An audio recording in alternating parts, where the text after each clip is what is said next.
바울 사도는 자신의 삶과 죽음의 사이를 논하면서도 하나님께 영광이라는 절대적인 목표를 위해서는 생사의 문제도 자신이 선택할 수 없노라는 단호한 의지를 증거한 바 있습니다.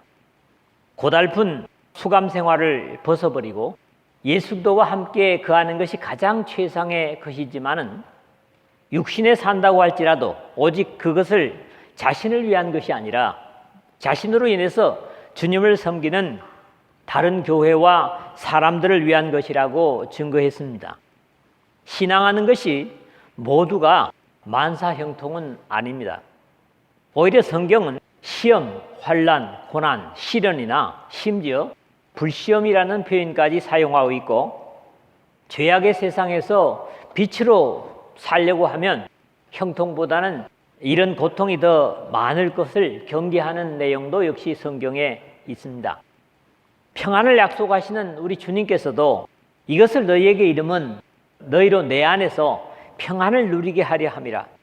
세상에서는 너희가 환난을 당하나 담대하라, 내가 세상을 이겼노라 하시니라. 요한복음 16장 33절에 요한 사도를 통해서 말씀하십니다. 그리스도인들의 대적은 결코 어떤 사람이 아닙니다. 당시 네로 황제의 박해가 심했지만 그렇다고 네로가 역시 원수일 수는 없었습니다.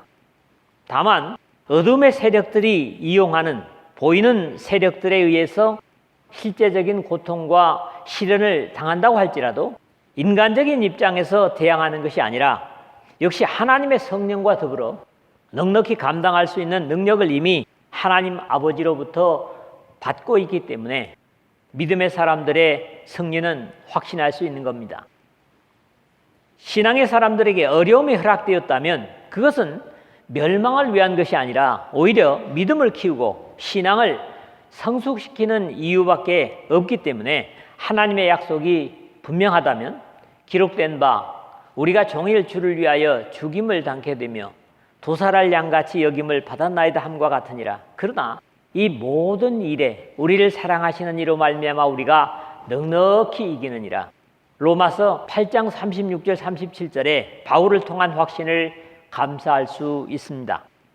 결국 시련 속에 있는 성도들은 각기 스스로의 고난에 대항하는 것보다는 같은 믿음의 사람들과 함께 대항하도록 교회라고 하는 공동체가 존재하고, 오늘의 제목처럼 신앙의 지도자가 함께 있을 때뿐만 아니라 서로의 깊은 신뢰만 있다면 몸은 비록 떨어져 있어도 역시 같은 능력의 시너지 효과를 가져올 수 있다고 하는 겁니다. 모든 것은 같은 동료 그리스도인들을 포함한 하나님과 그 아들 예수도와 가장 가까이 하시는 성령님의 임마누엘은 물론이고 신앙의 도전을 주는 지도자에게까지도 신뢰라는 사랑의 줄로 연결하여 넉넉히 이겨갈 수가 있는 겁니다. 그러므로 이 하나님께 대한 사랑의 줄이라든가 또 성도들과의 사랑의 줄이라든가 지도자와의 사랑의 줄, 어느 부분에 신뢰의 줄이 끊어지는 것도 어려움을 가져올 수 있습니다. 그래서 우리는 예수님을 통한 사랑의 줄만 든든하면 어떤 시련과 위기가 온다고 할지라도 능히 감당할 수 있다는 확신을 가질 수 있다는 거지요. 첫 번째로는 27절입니다. 바로 성도의 삶입니다. 바울 사도는 빌립보 성도들의 시험을 인한 환난을 어루만지기 전에 먼저 하나님 나라의 백성으로서의 합당한 삶을 살라고 당부를 합니다. 오늘 우리 시대에 대한민국 안에서 대부분의 신앙한다는 사람들이 사실 이 부분에서 온전하지 못해서 하나님을 기쁘시게 못하는 것과 세상으로부터도 신뢰를 받지 못하고 있는 것이 사실입니다. 오직 너희는 그리스도의 복음에 합당하게 생활하라. 이 말씀은 오늘 우리에게 무한 책임을 느끼는 도전을 주는 당부의 말씀입니다. 우리 신앙하는 세계는 믿음이 강조된 나머지 그 믿음의 실제적인 면이 무시되면서 관념적인 믿음 생활을 하는 것이 오늘날 이런 결과를 가져오지 않았는가, 그런 생각을 하게 됩니다. 오직 너희는 그리스도의 복음에 합당하게 생활하라.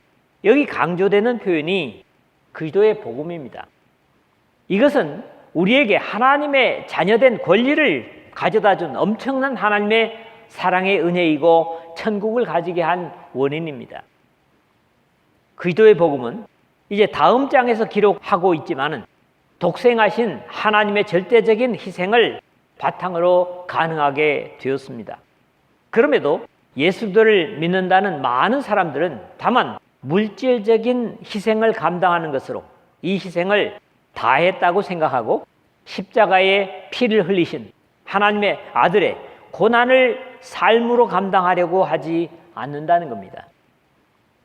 사실 이것은 어려운 시대를 지내오면서 물질을 드리는 것이 최상의 헌신이라고 가르친 신앙의 지도에도 문제가 없지는 않다고 여겨집니다. 여기에 합당하게 라는 자세가 당부되고 있는데 이 말씀을 좀 더 우리 시대에 가져와서 이해하면 하나님의 아들의 피로 사주신 하나님의 나라에 적합하게 살아라, 그런 의미로 읽을 수 있습니다. 같은 옥중 서신인 에베소서에서도 같은 당부를 볼 수 있습니다. 그러므로 주 안에서 갇힌 내가 너희를 구하노니 너희가 부르심을 받은 일에 합당하게 행하여. 에베소서 4장 1절이고요. 마지막 시대를 경고하는 데살로니가서에서도 이는 너희를 부르사 자기 나라와 영광에 이르게 하시는 하나님께 합당히 행하게 하려 함이라. 데살로니가전서 2장 12절 표현을 볼 수 있습니다. 특히 여기 생활하라 하는 표현이 시민이 되다, 본래는 그런 의미입니다. 폴리오마이, 시민으로 생활하거나 행동하다 하는 표현 역시 관념적인 것이 아니라 행동하는 것을 표현합니다. 뒤에 3장 20절에 보면 오직 우리의 시민권은 하늘에 있는지라 했지만 하늘의 백성답게, 천국의 시민답게 살아야 한다는 도전입니다. 이러한 당부 앞에 오직이라는 단서가 붙어 있음도 우리가 확인을 해야 합니다. 우리는 이 세상에서는 어떤 부류의 사람들에게 합당하게 행동하려고 힘씁니다. 그러면서 정작 천국의 시민답게 살아야 한다는 사실을 잊어버릴 때가 많다는 겁니다. 앞으로 어떤 형편에서나 천국의 시민에 합당하게 행해야지 하는 각오와 결심으로 행한다면 신앙인으로서 좀 더 합당하게 살 수 있지 않을까, 이런 기대를 갖습니다. 이는 내가 너희에게 가보나 떠나 있으나 너희가 한 마음으로 서서 한 뜻으로 복음의 신앙을 위하여 협력하는 것과 27절 하반절 했는데, 빌립보 교회에 있어서는 바울이 함께 있던 따로 떨어져 있건 한 마음으로 서서 한 뜻으로라는 표현은 심령과 마음이 하나로 움직인다는 표현입니다. 사실 그럴 때 천국 시민으로 합당하게 생활할 수 있을 것이다, 그런 확신을 갖습니다. 복음의 신앙을 위하여 협력하는 것은 앞의 말씀과 더불어 이해하면 그리스도의 복음에서 생긴 신앙이고, 결국 이 그리스도의 복음을 위하여 마음과 뜻을 합하여 협력해야 하는 것은 교회와 그리스도인들에게는 당연한 삶의 목표입니다. 복음적 신앙이란 단순한 교리적인 신앙이 아니라 우리에게 하신 예수 그리스도의 십자가의 희생을 이제는 우리 자신의 삶으로 따라 사는 그런 새로운 삶이어야 한다는 겁니다. 두 번째로는 28절입니다. 좀 더 적극적이죠. 천국 백성으로 합당하게 살아라, 천국 시민으로 살아라, 이렇게 말씀해놓고 이번에는 구원의 증거를 드러내라.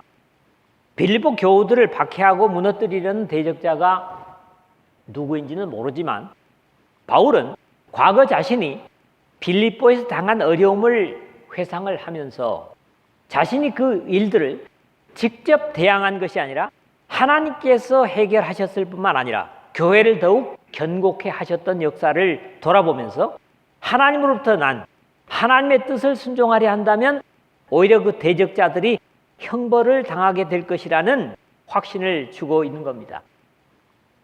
빌립보뿐만 아니라 많은 지역에서 그리스도인들이 공격을 당하는 대적으로는 아이러니하게도 사도행전에 보는 대로는 바울의 동족인 유대인들이었지만 이 빌립보는 로마의 영향력이 컸을 뿐만 아니라 유대인들이 그렇게 많지 않았던 것으로 여겨짐에도 이제 진행해서 3장 3절에 할레파라는 말이 등장하는 것으로 봐서 어디나 원정을 다니는 유대인들의 습성상 전혀 유대인들의 영향이 없었다, 그렇게 보기는 어려울 것 같습니다. 사도행전 16장 19절 이하에서 바울을 대항했던 사람들은 마치 에베소 아데미 신전에 기물을 만들던 사람들이 자신들의 이익을 잃게 된 사람들과 같은 이유 때문에 소동을 피웠죠. 미개한 문화 속에 복음이 들어가는 곳마다 정신세계에 빛을 비춤으로 과거의 미신을 버리게 되어 있는 예가 많습니다. 이것이 자신들의 실질적인 이익의 감소로 이어지는 사람들의 박해는 어느 시대 어느 곳에나 있는 일입니다. 하나님의 어떤 역사가 함께하는 곳에 반드시 이 어둠의 세력들이 대항을 하고 손해를 보게 된 것에 대한 대항을 하는 것을 볼 수 있다는 겁니다. 무슨 일에든지 대적하는 자들 때문에 두려워하지 아니하는 이 일을 듣고자 함이라. 28절 상반절인데, 전투를 위한 준비는 먼저는 자신의 군대에 하나된 결속이 첫째이고, 그 다음은 적군에 대항할 두려움을 갖지 않는 것으로, 이 원리는 역사가 지났어도 또 이 세상이 끝날 때까지도 바뀌지 않을 진리입니다. 하나님은 자신의 백성들에게 늘 이 두 가지를 강조하셨습니다. 같이 군사된 상호 간의 신뢰와 확신이 제대로 될 때 대적을 무서워하지 않고 처붙을 확신이 제대로 갖춰지는 것은 당연하지요. 물론 이 싸움이 하나님께서 의를 위해 싸우게 하신다는 의미는 당연한 것이고요. 여기 두려워하다 하는 말이 더 가까이는 놀래다라는 말입니다. 고전어에서 이 푸티로라는 말이 전투의 두려움을 모르고 싸움터로 달려가는 말이 놀라는 것을 표현하는 낱말이었다고 합니다. 욥기서 39장 19절에서 25절에 보면 말들의 용기를 하나님께서 말씀을 하세요. 22절만 보면 두려움을 비웃고 놀라지 아니하며 칼을 당할지라도 물러나지 아니하니. 사실 예전에 칼과 창으로 싸울 때는 말들이 자기들의 죽을 것도 생각지 않고 이 용기를 가지고 적진으로 달려가는, 그런데 그 말들이 놀랬다는. 바울은 당연히 아군인 빌립보 성도들이 대적하고 핍박하는 대상을 놀라지 않고 잘 대항하기를 기대하고 또 확신하면서 이를 확인하고 싶은 것도 당연했을 겁니다.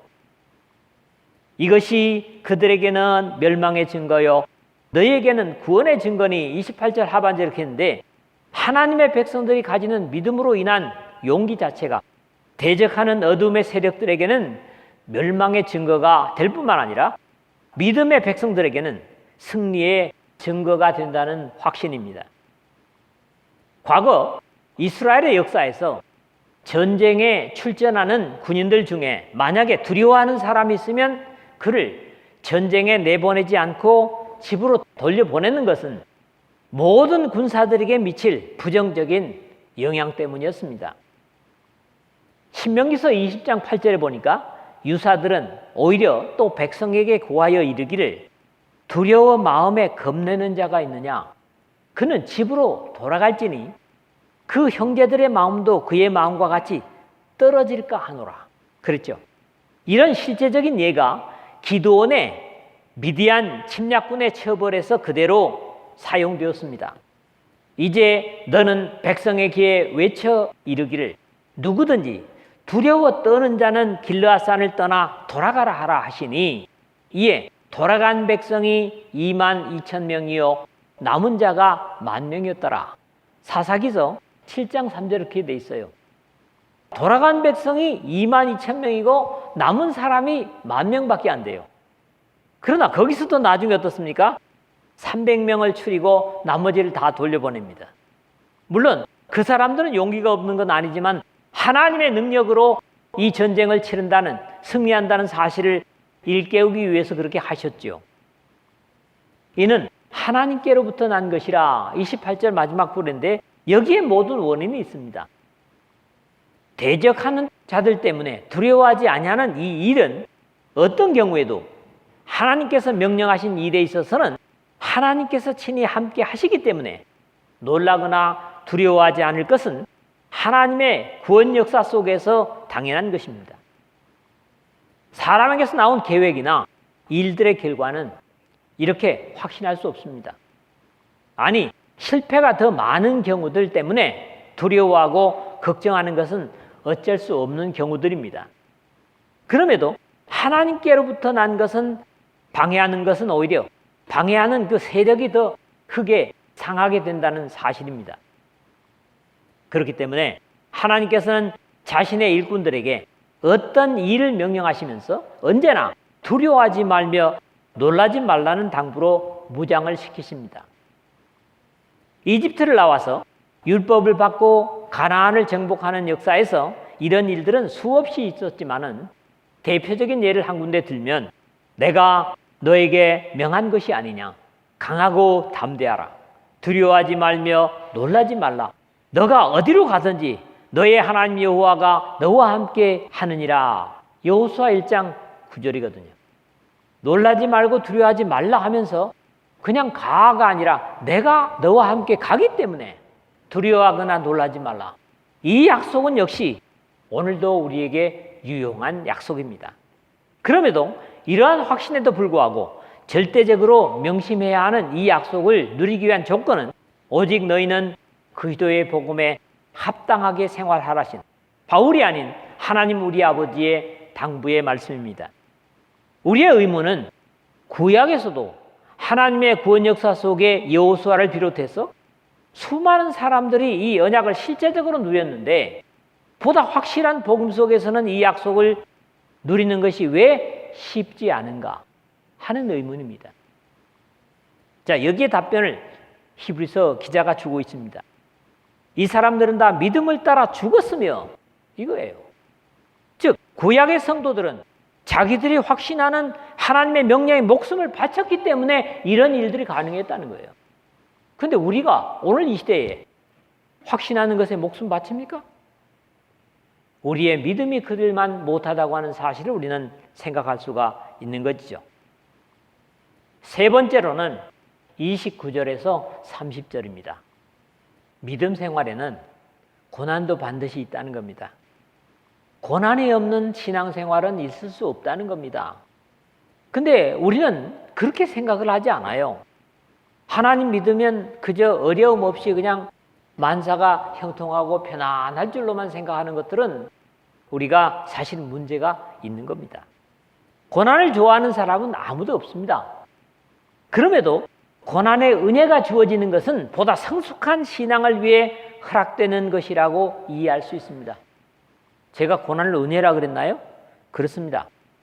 고난은 우리의 성숙을 위한 하나님의 사랑이기 때문에 은혜라고 하는 겁니다.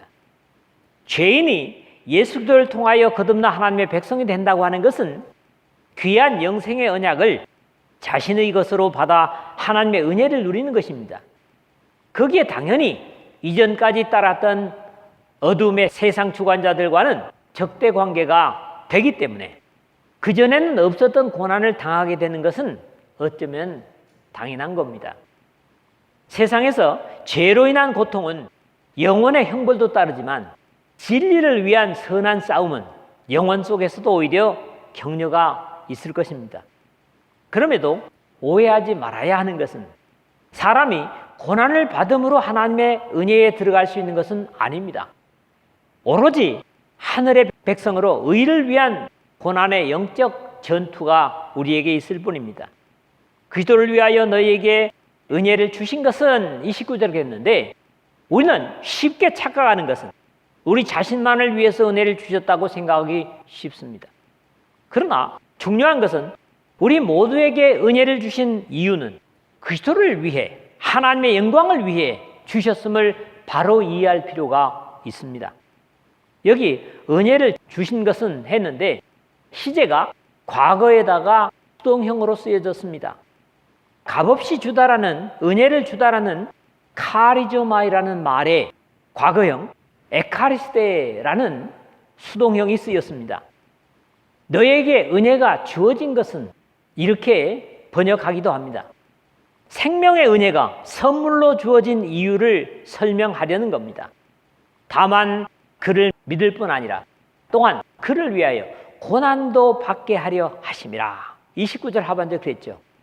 앞에 다만 그를 믿을 뿐 아니라 하는 것은 당연히 뒤에 또 다른 이유를 덧붙이려는 의도를 우리가 이해할 수 있습니다. 당연히 그를 섬기는 것은 물론이고 라고 이해할 수 있습니다. 여기까지는 육신으로 듣기에 괜찮죠. 그러나 그를 위하여 고난도 받게 하려 하심이라는, 육신적으로는 그렇게 행복하지 않은 내용이 뒤따라옵니다. 그럼에도 이 표현은 당연함을 의미하고 있습니다. 이런 말투는 다만 이뿐 아니라 우리가 환난 중에도 즐거워하나니, 환난은 인내를, 인내는 연단을, 연단은 소망을 이루는 줄 알미로라. 로마서 5장 3, 4절에 성장을 위한 것으로 고난을 이해할 수 있습니다. 앞에서도 제가 그런 말씀을 드린 바 있죠. 또 이렇게 그리스도인의 고난에 당연히 장래의 영광도 약속되고 있습니다. 자녀이면 또한 상속자, 곧 하나님의 상속자요, 그리스도와 함께한 상속자니 우리가 그와 함께 영광을 받기 위하여 고난도 함께 받아야 할 것이니라. 생각건대 현재의 고난은 장차 우리에게 나타날 영광과 비교할 수 없느니라. 로마서 8장 17절 18절의 말씀입니다. 그런 이유에서 시험이건 시련이건 당하는 사람은 기뻐하라는 당부도, 내 형제들아 너희가 여러 가지 시험을 만나거든 온전히 기쁘게 여기라. 이는 너희 믿음의 시련이 인내를 만들어내는 줄 너희가 알미라. 야고보가 1장 2절 3절에 이렇게 격려를 주고 있습니다. 여기서 역시 신앙의 성장에 대한 감사입니다. 고난을 잘 감당하는 것은 신앙의 성장을 위한 것으로 이해해도 감사가 된다는 거지요. 그런 이유에서 주께서 사랑하시는 자를 징계하시고 그가 받아들이시는 아들마다 채찍질 하심이라 하였으니 라고 히브리서 12장 6절에는 솔로몬의 잠언서 3장 12절을 인용하고 있습니다.